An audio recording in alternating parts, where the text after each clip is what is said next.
You ask Tiger to solve. This deals with linear equations with one unknown. The final result is x equals 40. Let's solve it step by step. Group all constants on the right side of the equation. Add 9 to both sides. Simplify the arithmetic.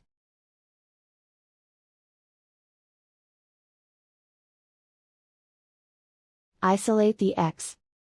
Multiply both sides by 2.